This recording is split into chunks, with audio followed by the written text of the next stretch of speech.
All right. Matthew 9, paralytic healed.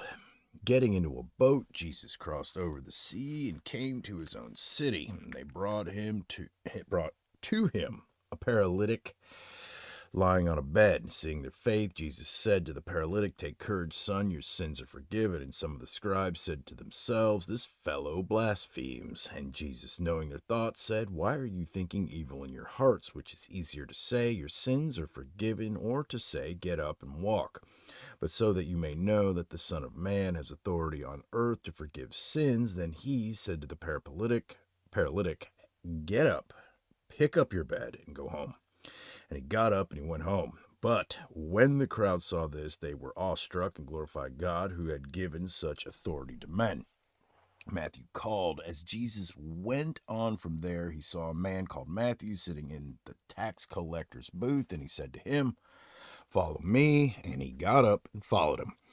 Then it happened that as Jesus was reclining at the table in the house, behold, many tax collectors and sinners came and were dining with Jesus and his disciples. When the Pharisees saw this, they said to his disciples, "Why is your teacher eating with the tax collectors and sinners?" But when Jesus heard this, he said, "It is not those who are healthy who need a physician, but those who are sick. But go and learn what this means. I desire compassion and not sacrifice, for I did not come to call the righteous, but sinners." Question about fasting.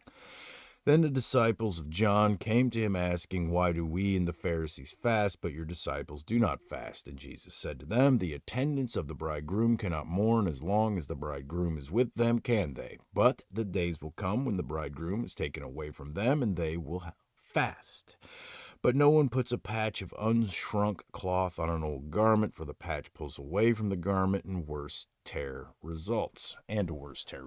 Nor do people put new wine into old wineskins, otherwise the wineskins burst, and the wine pours out, and the wineskins are ruined. But they put new wine into fresh wineskins, and both are preserved. Miracles of healing.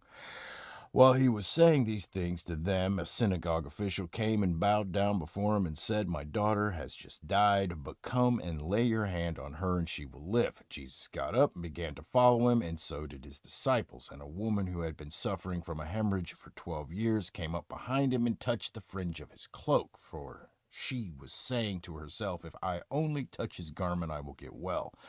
But Jesus, turning and seeing her, said, "Daughter, take courage, your faith has made you well." At once the woman was made well. Hold up.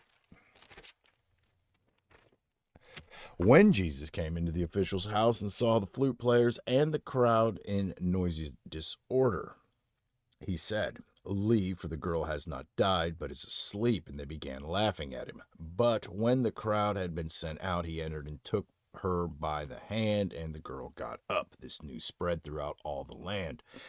As Jesus went on from there, two blind men followed him, crying out, "Have mercy on us, Son of David." When he entered the house, the blind men came up to him, and Jesus said to them, "Do you believe that I am able to do this?" They said to him, "Yes, Lord." Then he touched their eyes, saying, "It shall be done to you according to your faith." And their eyes were opened, and Jesus sternly warned them, "See that no one knows about this."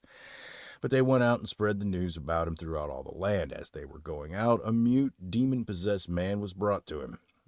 After the demon was cast out, the mute man spoke, and the crowds were amazed and were saying, "Nothing like this has ever been seen in Israel." But the Pharisees were saying, "He casts out demons by the ruler of the demons." Jesus was going through all the cities and villages, teaching in their synagogues and proclaiming the gospel of the kingdom and healing every kind of disease and every kind of sickness. Seeing the people, he felt compassion for them because they were distressed and dispirited like sheep without a shepherd. Then he said to his disciples, "The harvest is plentiful, but the workers are few. Therefore, beseech the Lord of the harvest to send out workers into his harvest." All right.